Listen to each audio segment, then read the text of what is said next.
Buenos días a todos, aquellos que siguen mi canal sobre todo. Les digo gracias por seguir mi canal. Empecemos. El programa del día de hoy es bastante especial porque estamos hablando de, sobre todo, algo que nos puede llegar a pasar a todos si es que es verdad. Me refiero a GOG.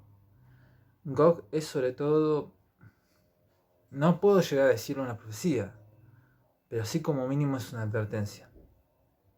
Les cuento. Es un libro que se editó, si mal no recuerdo, allá por el 2019. Para aquellos que seguimos el mundo de misterio, el nombre de Juan José Benítez es un nombre que suena mucho porque fue el escritor de la saga de caballos de Troya, donde se cuenta cómo crononautas viajan al pasado a verlo a Jesús de Nazaret. Básicamente es eso. Bueno, en los caballos de Troya se mencionan que Jesús vendría detrás de la gran roca. Entonces,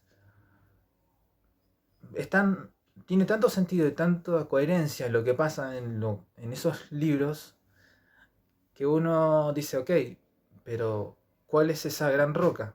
Bueno, Gog viene a rellenar ese fragmento. Gog no es ni más ni menos que un meteorito que va a caer en el planeta Tierra en el 2027. Está la gente que cree en esto y está la gente que no cree. ¿Por qué? Porque se ha hablado tanto del tema, ha habido tantas profecías del fin del mundo que no han pasado, que bueno, es lógico pensar que te avisen una fecha y no pase nada, sería lo más normal. Pero, ¿y si pasa? Eh, entonces, cuando uno se mete en el mundo del misterio y sobre todo del fenómeno extraterrestre, muchas veces se topa con diversas teorías sobre el fin del mundo. Muchas veces los extraterrestres advierten de un futuro trágico para esta humanidad. Entonces, esa advertencia también tiene que ver, o sea, yo personalmente estuve en varios lugares donde había gente que con toda la caradurez del mundo le decía a sus seguidores que por el hecho de que ellos sean abuelos o padres de índigos, iban a venir las naves extraterrestres y los iban a chupar en el momento del rapto, en el fin del mundo, en el 2012. Yo estuve en esa época y había una serie de conferencias, a plata de hoy serían 7.000, 8.000 pesos, para escuchar gente que te digan que te ibas a salvar el fin del mundo, pero vos tenías que poner dinero.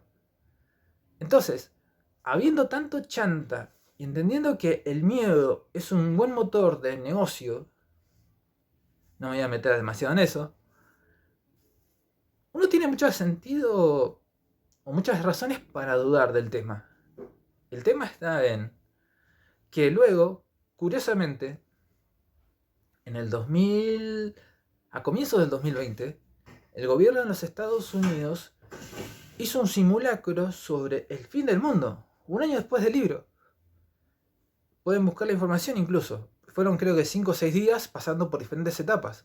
Entonces, lo que leímos el libro de Caballo de Troya y después leímos GOG, dijimos, ¿esto de casualidad no tiene nada? ¿Acá hay algo? Sale el libro un año después, simulacro de fin del mundo. ¿Desde cuándo un país hace un simulacro de fin del mundo? Con todo lo que le digo, bueno, empieza a haber ciertos fundamentos para creer o no creer. Esto se lo dejo a criterio de cada uno. Ahora les voy a pasar un fragmento de 5 minutos del libro y después hacemos una conclusión para cerrar el programa. 56 cuerpos rocosos. Esta era una versión oficial, la realidad era mucho más alarmante. Los asteroides caídos en nuestro mundo superaban los 10.000. Los tamaños oscilaban de 1 y 20 metros. En total, más de 100.000 toneladas de rocas al año. Según los archivos confidenciales de la NASA, El número de objetos peligrosos que viajan en proximidades a la Tierra superan los 20 millones. Las probabilidades de impacto son muy elevadas. Un asteroide de 35 metros podría destruir una ciudad como Calcuta y uno de 150 podría terminar con un continente. Gogh procedía de la nube de Oort o del cinturón de Kuiper. La primera alcanza unas dimensiones colosales, 50.000 unidades astronómicas. En su interior se mueven de orden de 2 por 1012 cometas. Los asteroides no logran comprender cómo la gran roca había logrado huir de la nube. Uno de los documentos de régimen interno de la NASA reconocía el PAF, asteroides potencialmente peligrosos, con órbitas cercanas a la Tierra, que superan los 4,700. De estos, unos 1500 tienen diámetros superiores a los 100 metros, es decir, capaces de arrastrar a Europa, y la NASA reconocía en dicha información secreta que solo habían detectado un 20% de los PAF. Lyndon Johnson, director del programa de observación del PAF, era pesimista. Esos objetos son un verdadero peligro para la humanidad. De acuerdo con la escala de Torino, el impacto del asteroide Gogh, con 1/15 kilómetros de longitud, superaba los 10 puntos de referencia de escala. La de Torino, como la de Richter, para los sismos, abarca de 1 a 10. La colisión de Gogh provocará una destrucción próxima al 15. La catástrofe sería de tal magnitud que terminaría con buena parte de la vida sobre la Tierra. Sería la sexta extinción. Desde hace años, el Pentágono disponía de un ambicioso plan concebido para la gran emergencia, el llamado 8888. El programa fue trazado por el Cuartel General de Comando Estratégico. Contiene 31 páginas en las que se dan las órdenes para un supuesto gran suceso no bélico, que afectaría a la nación estadounidense y el resto del planeta. En el 8888 se habla de túneles excavados estratégicamente en 10 estados para contener 1 millón de ciudadanos con reservas alimenticias y agua para 10 años. Los búnkeres fueron construidos según el modelo de NORAD. La selección de superviviente reza al programa debería ser llevado a cabo según estricto criterio, en el que primaría la raza blanca sobre el resto de las comunidades. Según el 8888, la sexta extinción podría ser un gran peligro para la humanidad, con un periodo inicial en el que las primeras 48 horas de 1.200 millones de muertos. El programa no hace referencia a las causas del gran suceso. Otro de los apartados del 8818 se refiere a los ataúdes. Miles de cajas de pinos y bolsas de plástico estaban siendo acumuladas por el estado de Georgia. De allí se distribuían al resto de la nación una vez estallaría la crisis. Los responsables de la fabricación y almacenamiento de los féretros era de la Agencia Federal de Emergencia. En la primera fase del plan de 888.000 contemplaba una hambruna de 2 años. Más de 40 millones de estadounidenses morirían por esta razón. El caos social sería absoluto. Los militares tendrían órdenes de permanecer en los búnkeres custodiando a la población seleccionada.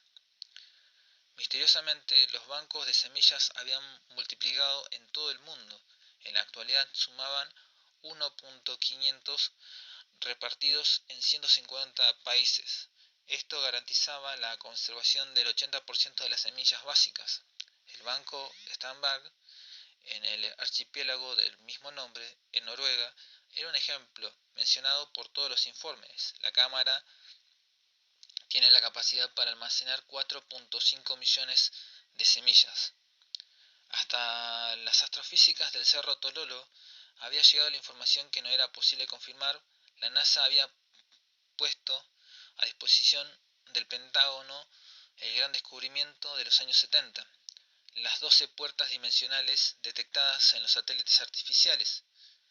Cada una de estas puertas establecía una conexión con otras dimensiones. No era obra humana. En el caso de la emergencia mundial, decía la información de la NASA, las puertas dimensionales podrían servir para la evacuación de miles o millones de seres humanos. Yo recuerdo, luego de haber leído Gork, que fue como... He buscado esta información gran parte de mi vida. Con toda la precisión, porque generalmente el mundo de las profecías son muy ambiguas. No, acá, como decimos acá en Argentina, está la información posta. Es esto, el dato está... ¿Qué haces? A mí me quemaba las venas.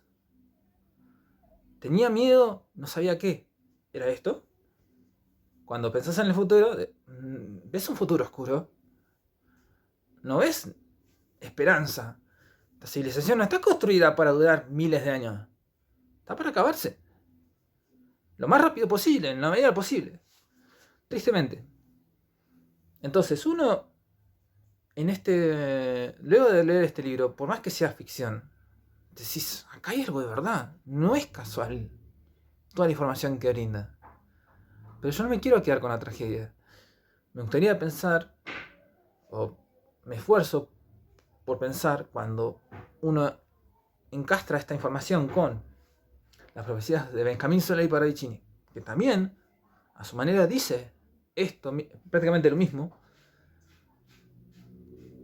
que el futuro de la humanidad es hermoso, pero hay que pasar por una tormenta y unas situaciones muy, pero muy dolorosas. Dolorosas, trágicas, difíciles, pero no por ello hay que perder la esperanza. Entonces, como dice Jesús de Nazaret en Caballo de Troya, esto es un gran parto para la humanidad. O sea que ni siquiera esta humanidad nació. Esta humanidad todavía está en la oscuridad. Ojalá que el día que nazca aprenda a caminar. Empecemos a madurar como civilización. Pero el dolor, el sufrimiento, está ahí al frente. No quiero ser pesimista, pero tampoco quiero